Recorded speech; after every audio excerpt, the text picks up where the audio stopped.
Because, and I think learning about my number, I think I realized why is that I don't like being put in a box. Yeah. And I didn't like that people were telling me about myself, and just saying you're a 7. But I went ahead and read what they meant about being a 7. And I was like, oh yeah, it's pretty obvious.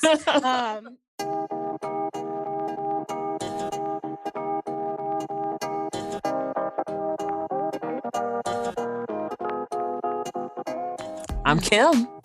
I'm Camille, and this is Enneagram for the Culture, where 2 dope Black therapists discuss how therapy, Blackness, and the Enneagram come together. Yeah. So here we are. Here we are. We're doing it. It's a real thing now. Mm-hmm, Does it feel real?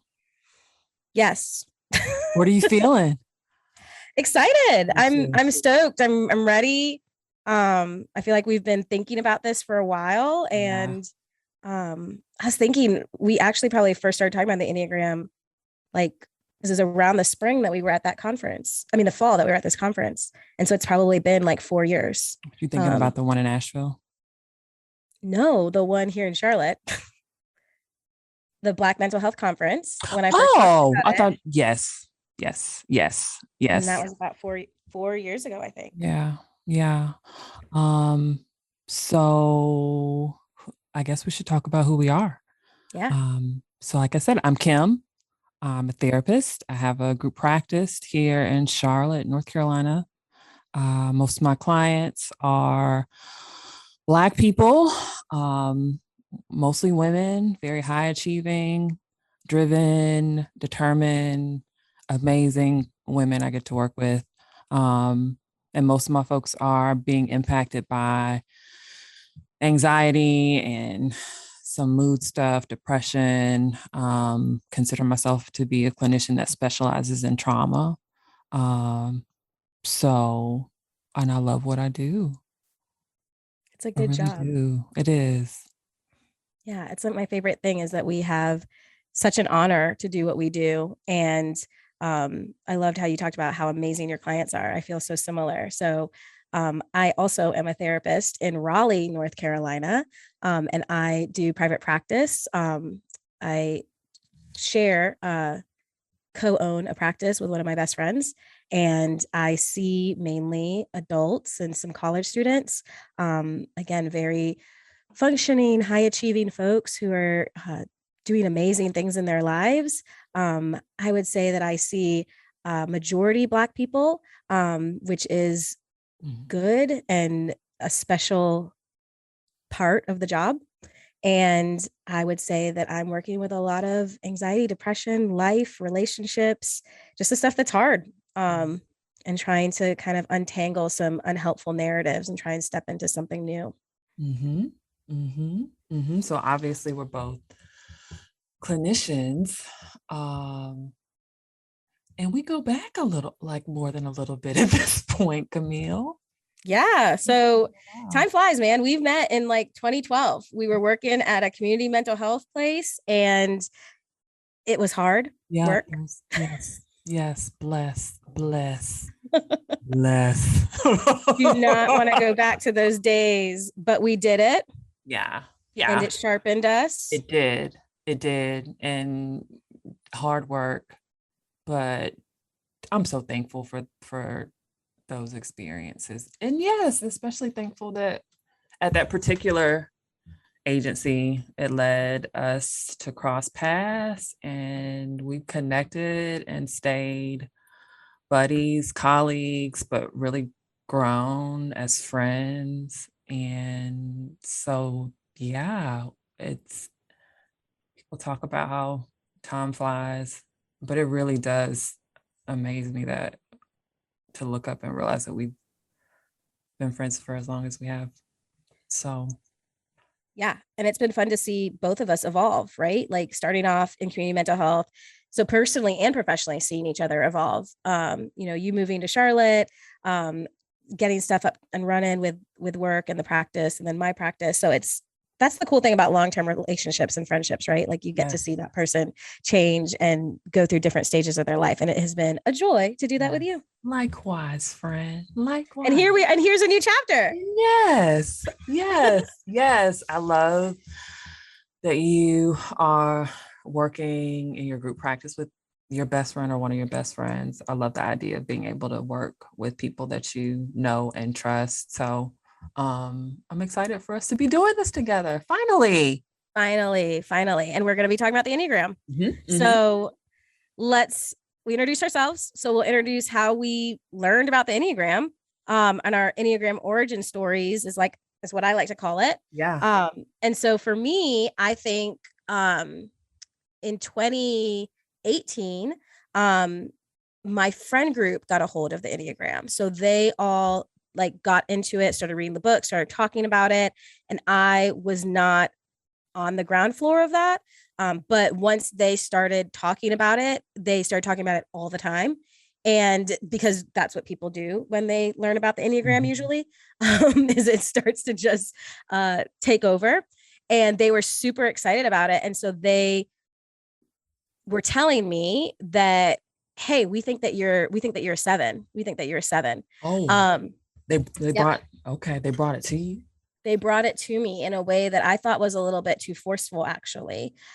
Because, and I think learning about my number, I think I realized why is that I don't like being put in a box. Yeah. And I didn't like that people were telling me about myself and just saying, you're a seven. But I went ahead and read what they meant about being a seven. And I was like, oh, yeah, it's pretty obvious. I Were these am friends that know you well? Sorry to be interrupting your what'd you story. say? I said, were these friends that know you well? Yeah. These are like my best friends. These are people that know me so well.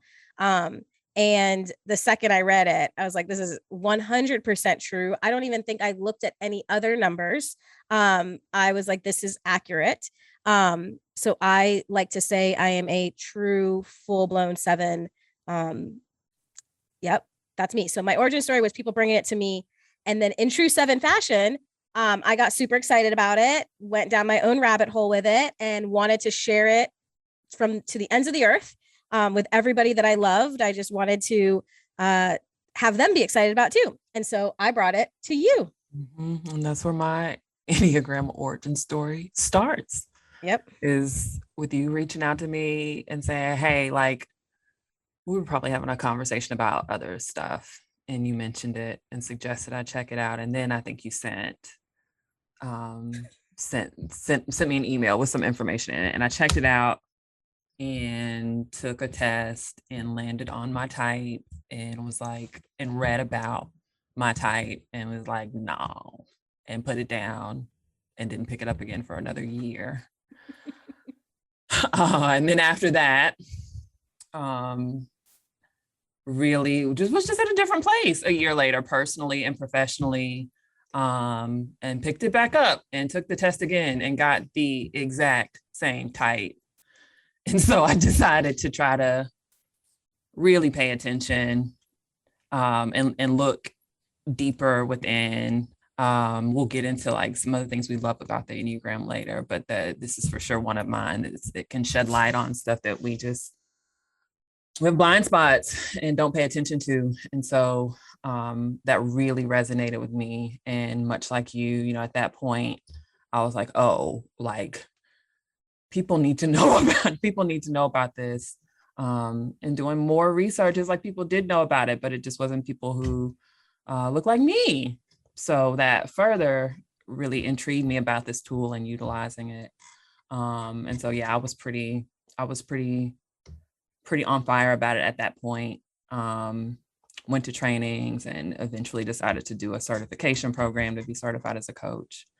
And just have not looked back. I really haven't. I've continued to look for ways to tell people about it, learn from it, utilize it, integrate it into the work that we do. So thanks, Camille. You're welcome. I am excited that I helped you with that because now look at where we are. Look at what it has brought us to. Yeah.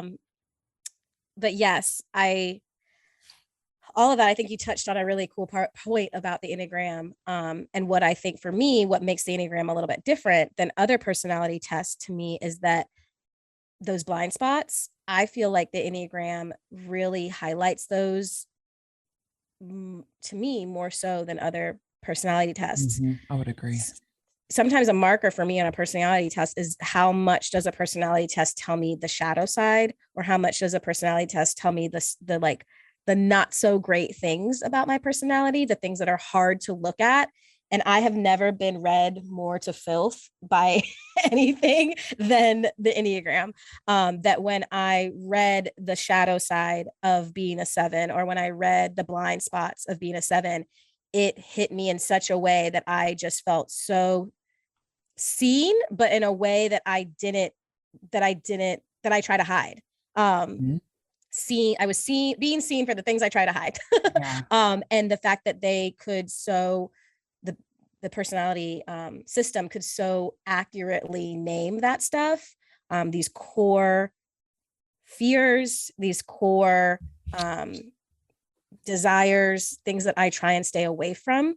Um, it was so accurate that I was like, this is definitely different than anything else I've ever seen, in terms of a personality test. And I think that, as therapists, we have to see the hard stuff to really get into the good stuff sometimes. And the fact that they were doing that made a lot of sense to me.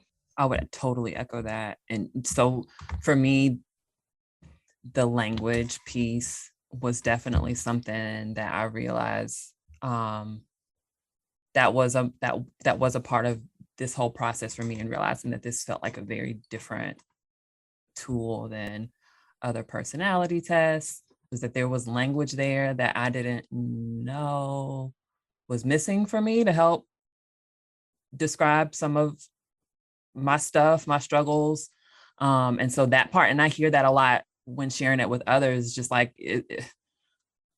like how can a something or someone know that about me when I didn't even realize that that was an issue for me myself. So that was one of the things where it's just like, yeah, this definitely feels very different from anything else. I love that it kind of grows with you. So Mm-hmm. it's not something that you where you land on your type or you discover your type and that's just kind of it. Um, I suppose that can be the case for some people.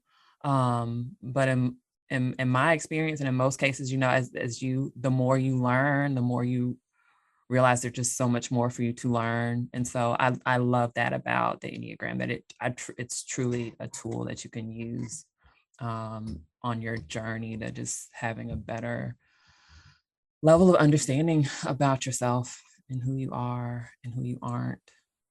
And others, right? Like it's Others, that part. that part.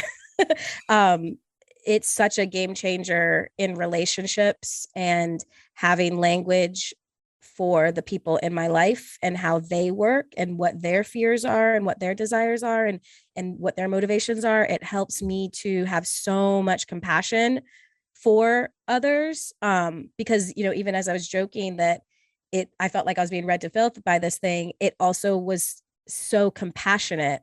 It offered so much compassion for myself of the why. And so then to be able to do that for other people with this language, with this tool, is just one of the coolest things I think about the Enneagram.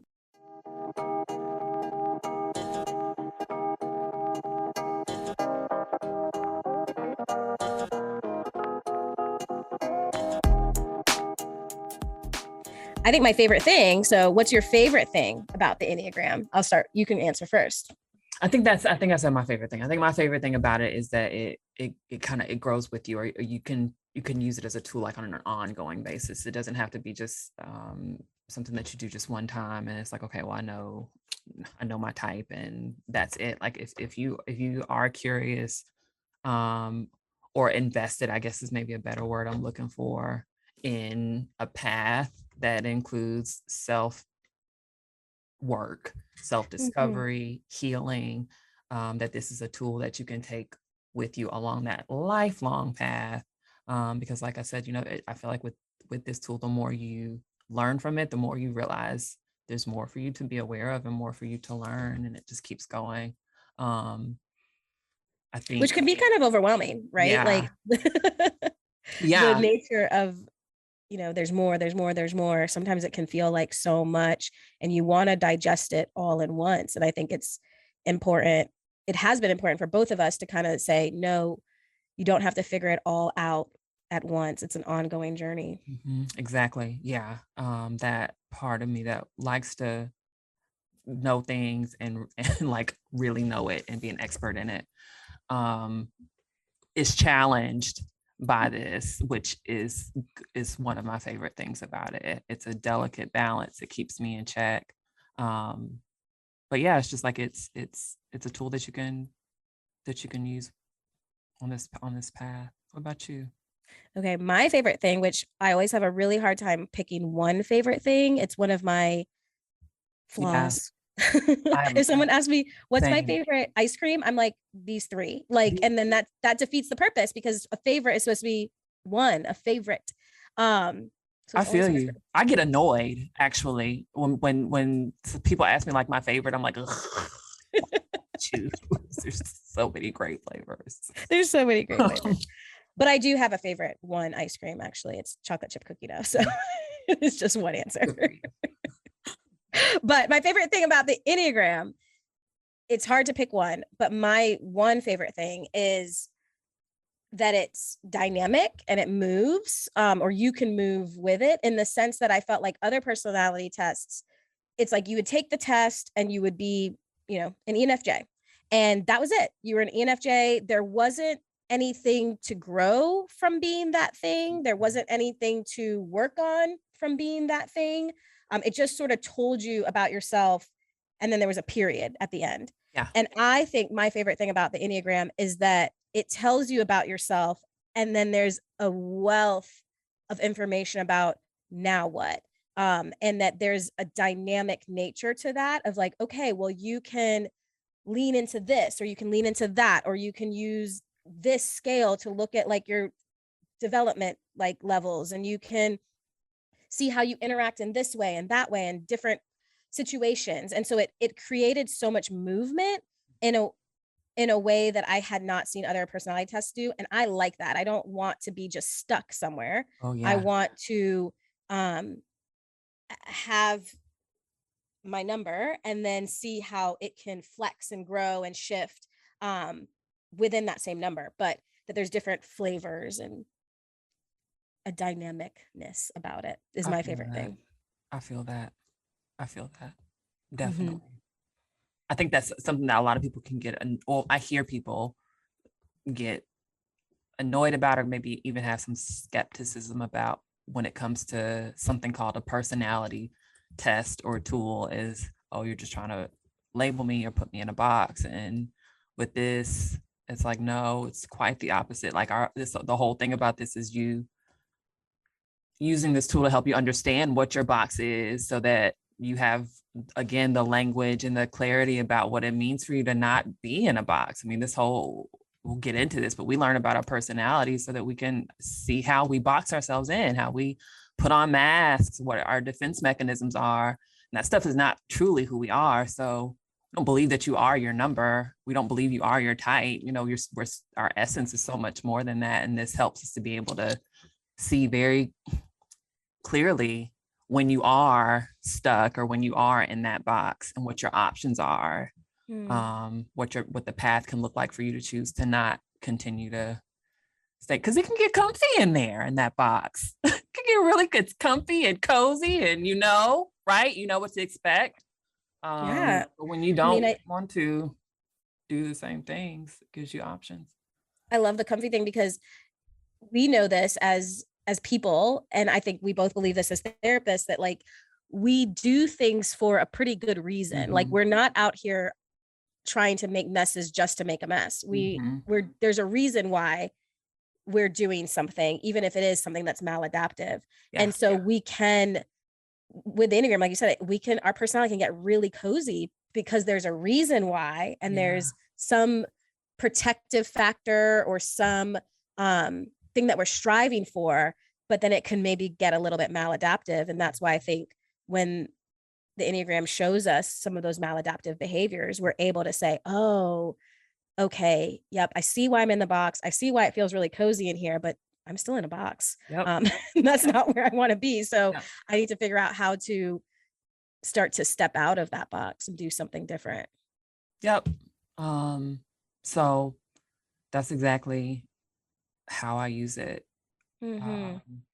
personally and professionally. So more so speaking to the professional aspects. So like with clients, being able to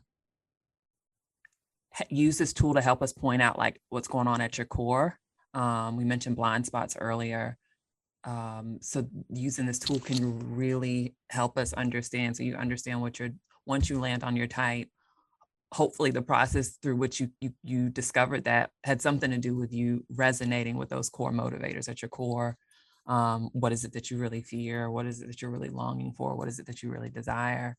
And it just helps so much as a therapist to be able to have a tool like this to kind of get there and help clients get there. Without a tool like this, it can just take longer, depending on where your client is, their level of, awareness, how much work they've already done on themselves. It can take some time to get to those core motivators. So I love that about this tool in practice as a clinician, being able to use it. I normally try to introduce it pretty early in the process with clients. So I might use it kind of as a part of the assessment process, and really depending on the client's interest, if they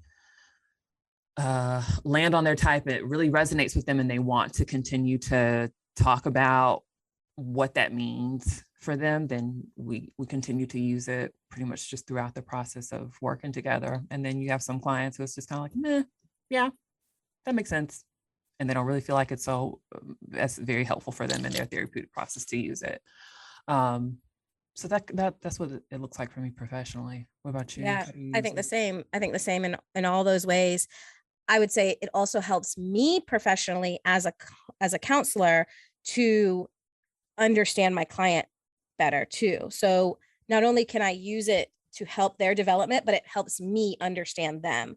Um, so that I can, Mhm. when we look at the different types, there's certain like sentences or Mhm. Mhm. beliefs that it just is a very hard thing for certain folks to get depending on how they're sort of structured in their Right. personality.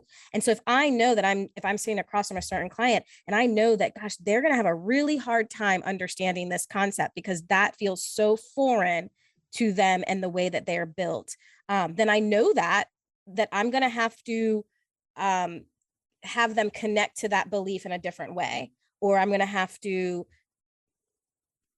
offer a lot of compassion for them and almost help them be compassionate to themselves, that this is hard, because of the way that their personality is structured, Yeah. or that, yeah, it is really scary for you to feel X, Y, and Z, because you are working so hard to avoid X, Y, and Z. And here Mhm. we are maybe saying, I want you to do this thing.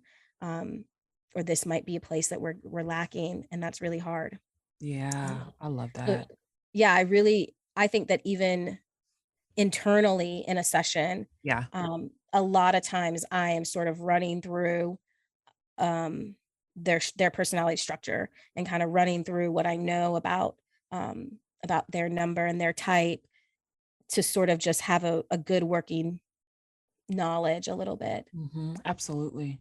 Mhm. Um, Earlier, we were talking about therapy being a space where, I mean, our whole aim as a clinician is to help the client feel seen and understood and validated.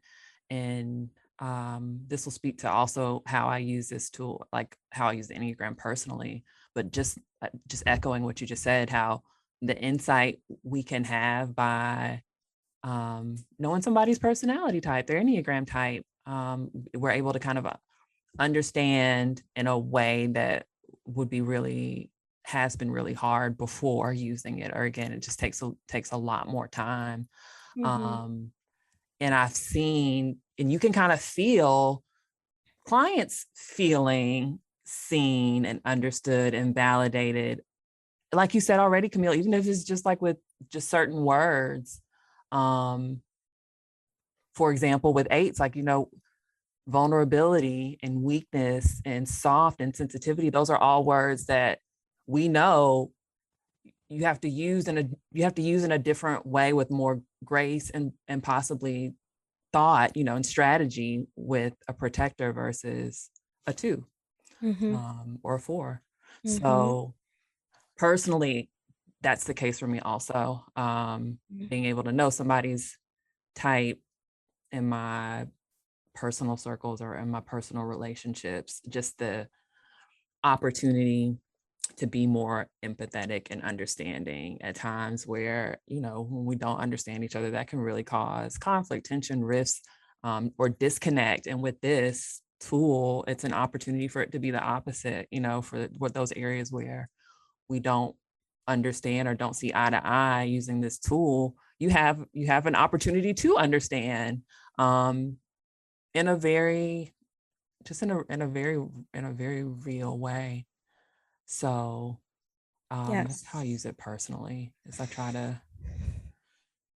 to keep those core motivators, or like you said, how a person may be structured, or how things impact them or land with them or bother them. Trying to use this as an opportunity to understand that, where before having this tool that could have caused so much tension and misunderstanding. Yeah. And no one wants that. No one wants that. Mm-mm. We want to understand people. We don't want misunderstanding and conflict and stress. I don't want that. Yeah. I think that, personally, that yes, the way that I interact with other people and understanding other people is 100% a way that I use it personally. And I would say personally, I use it so much for myself, and understanding me and understanding why do I do the things that I do? Why do I get really excited about certain things? Yeah. Why do I have a really hard time with certain things? Being able to put that into a structure and to know that this is why I do it. And then to kind of develop certain aspects of my personality that have been probably underdeveloped, or certain parts of my personality that feel like really big growth steps for me, having kind of a roadmap of like, okay, what would it look like for me to lean into that and do something a little bit different? Again, not to be just in a box. So personally, it's been a great tool for myself. I would say that the Enneagram like runs through my mind a lot, almost, I mean, I want to say almost on a daily basis, whether it is professionally or personally. It's something that I'm thinking about.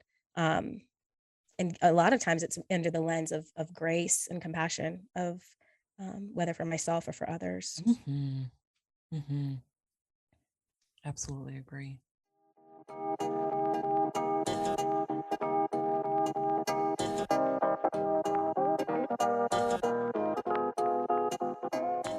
So now that we've like seriously gassed the Enneagram up so much, like I feel like we just like just talked about how much we love it. It's the best. This is the greatest thing ever. Yeah, we have kind of been, but it's true. Why are we doing this? Yeah. Why a podcast? It's, I feel like I've been talking to Camille for a while. Like, so after I was really bought into it, I'm like, we need to like tell all of the Black people about this because they don't know. And so that is a part of what this podcast is about, is for us to come together, for us to collaborate and work together, but to also address this gap, right? In Enneagram spaces, communities, trainings we've been to, where there aren't very many people, if any, that look like us.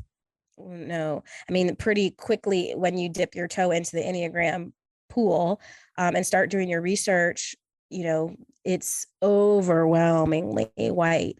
The books, the podcasts, the all of the resources, the Instagram accounts, they are white people. Mm-hmm. And when when you don't look like the people that are having these conversations, it can kind of almost create a barrier to wanting to step into that space and to really look at it, because it kind of feels like, well, is this for me? If everybody that's talking about it, everybody that's excited about it, doesn't look like me.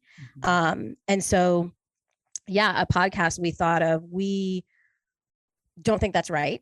And we want to change the game a little bit on that, and to make sure that we can at least add a nuanced look at the Enneagram, because it's so white, there's some things that are missing in the conversation, and trying to bring something new to the Enneagram conversation that's not being talked about. Mm-hmm. Yeah, Yeah. we've had the opportunity to go to trainings together. So y'all know, like, we're not just Camille and I, we're not really the type of people, and you'll learn as you learn more about us, and possibly like through the scope of our types. So we're educated in this, right? We've been to trainings, we've been in spaces, we've read the books, we've done our research, and over and over and over, many of those spaces, like, we were literally the only two Black people. And so, you hear the information and you learn. But there have been times where we kind of, we look at each other like, do you feel that? Like, this is an opportunity for you as the teacher, to provide some more context or some more information. And I oftentimes, being white, you don't have that experience, you don't have that insight. One in particular, we were in a training and there was a conversation about vanity for three. So I'm a three, self-preservation three, wing four. And so as we were learning about vanity and what that means for threes, that was one of those moments for me where it just felt like, well, it just seems like there's just, there are aspects of this that we're not touching on, especially being a person of color. I ended up going back and having a conversation with my mom about what I had learned. And she reminded me that as a mother to a Black daughter growing up in the 80s, my mom being a Black woman growing up in the South and what she had gone through, it was so important to her that she instill in me whatever she needed to for me to be able to come into this world and not fall for the belief that I was less than, or not good enough, or not as good as, or not as pretty as, or not as intelligent as, because of, again, her experience and how she knew the world to be for a Black woman or a little Black girl. And so this notion of being vain, for her, it was, she instilled in me to think very highly of myself and to not think that there was anything that I couldn't do or achieve, no goal that I couldn't accomplish, because she knew I needed to have that type of confidence to make it in this country or in this world.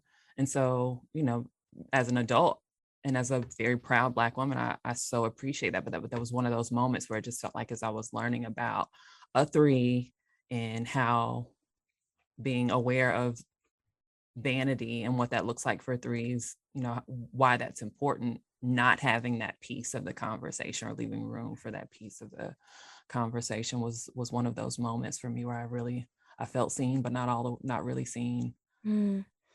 It's almost like, the context, the missing context, the thing that surround the thing, right? Like, what's going on around this thing. And, I remember in that training, it felt like the vanity piece was being talked about in a very, very negative way, right? Like, and to not pause and recognize that sometimes there is a need for vanity. And I loved when you told me that story about your mom, because yeah. And I think even further, you shared in that story that she said, do you not ever question why we made sure that you had a little vanity in your room so that you could appreciate your beauty, and really start that early. I think that's so, yes. I mean, gosh, the work that your mom had to do. Right. And to get you, all of us, the place where we're at.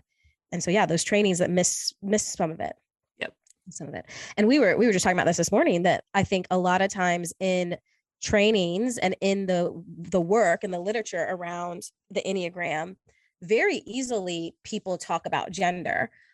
So that's a very common sentiment when people are talking about, especially twos and eights. You usually pretty quickly hear about gender when it comes to being an eight, and how women show up as eights. And then you also hear on twos living in the South. We both are in the South. You usually hear that there's a lot of women who are conditioned to be twos in the South. And so again, we hear gender, but I have never in all of my trainings or readings really heard any intersection of race be talked about. Yeah. And again, we saw that as a gap because it's a good thing that people talk about gender. I think it is important to talk about women Absolutely. eights. It is an important thing to notice that twos, that twos in the South are pretty prevalent, right? It's part of the culture. But we also have to say it's important to talk about how race shows up in this too. Absolutely. So we definitely wanted to fill that in. We also want to do a podcast because we wanted to have fun and we wanted to be able to have a professional reason to connect. Because why not do things for work with your friends so that you can have fun while doing it? And so we wanted to be able to have a formal place because we started to just talk about this stuff all the time. And we were like, you know what, we need to carve out time and space to talk about this. Yeah. And the truth is, you know, we knew our conversations were good. We were like, people need to hear this. This can help somebody. Yeah, the fun part is such a huge part of this. I think, especially over the past year and some change with the way things have been, to be able to have a space where we can talk about stuff that's important to us. But yeah, having a good time doing it is a big why, big reason that we're here. Yes. So why do we think the Enneagram is so, like, why is it so white?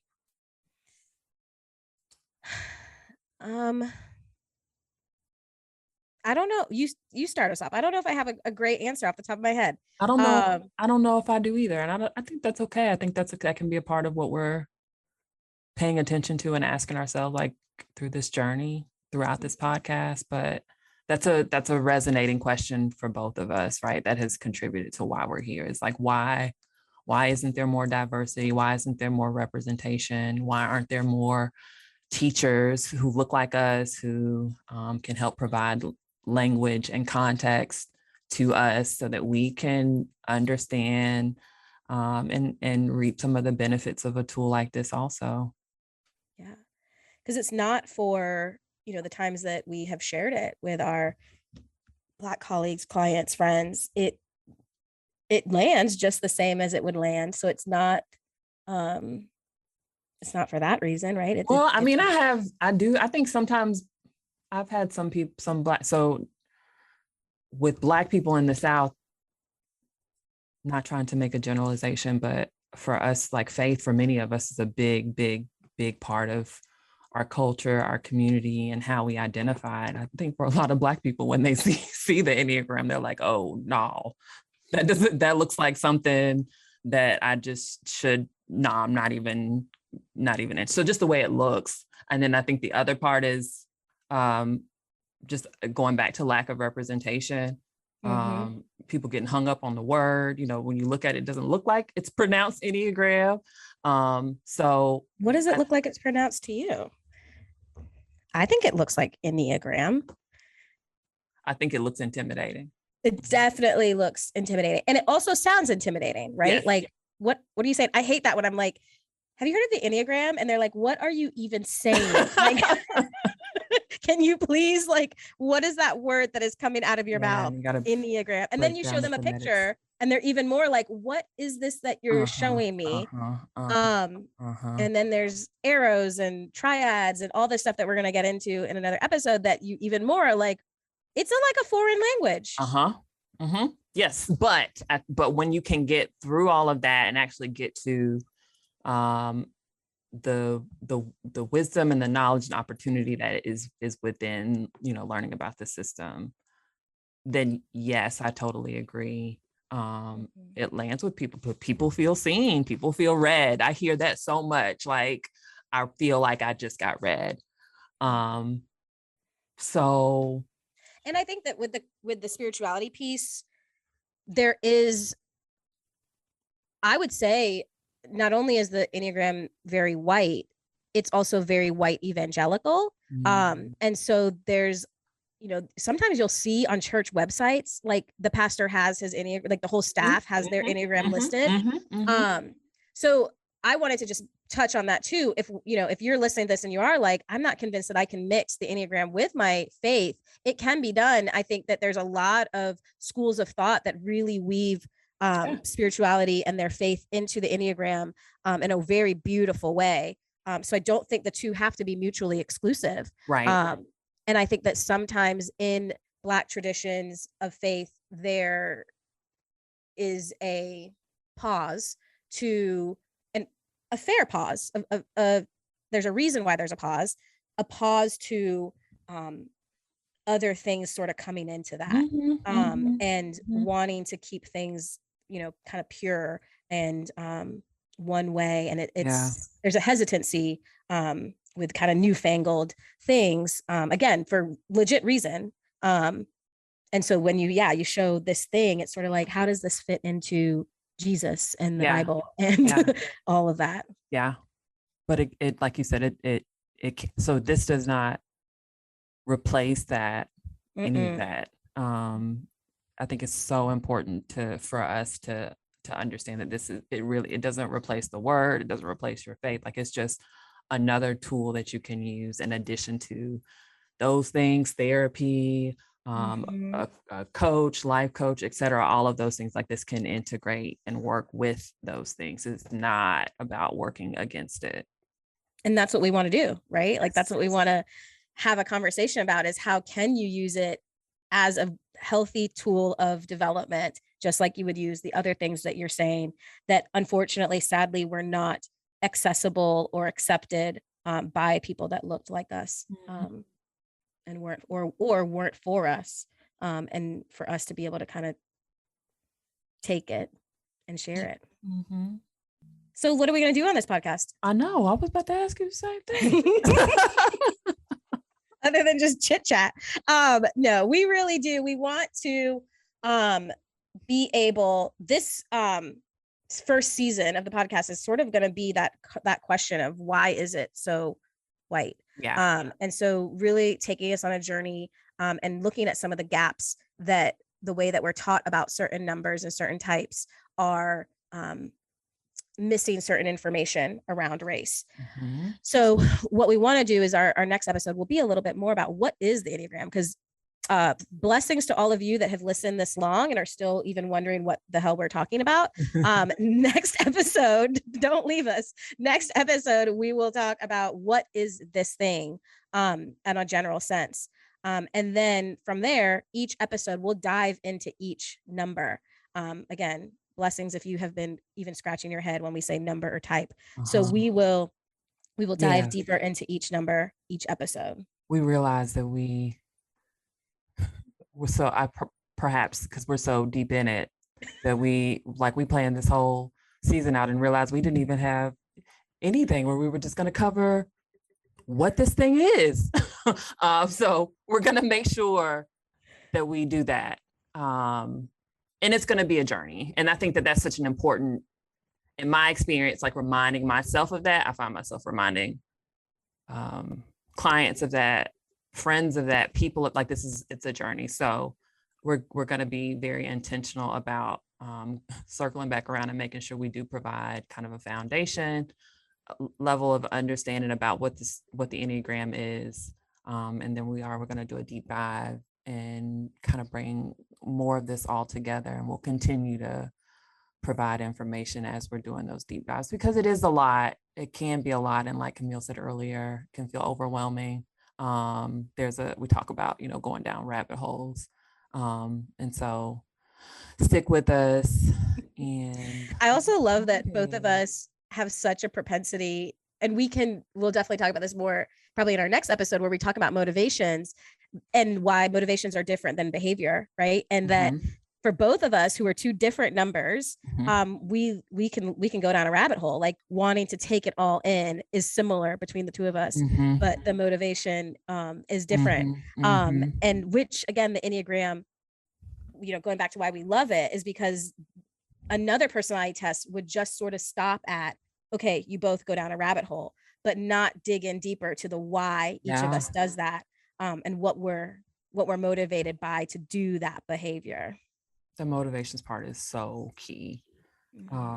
It's so key. So also helpful to know that when it comes to trying to figure out what your type is, that's the best place to really focus on is figuring out of those motivations which one what really feels like it resonates with you, because it's driving the behaviors and the patterns.